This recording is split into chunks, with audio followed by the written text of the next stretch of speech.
Idan ka ci jingar kowace rana, me zai faru da jikinka? Da farko, jingar yana taba cikinka kamar kwararren mai tabawa.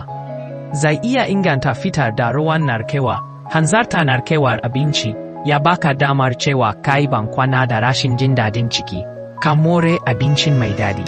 Kana son yin bankwana da tashin zuciya da jini?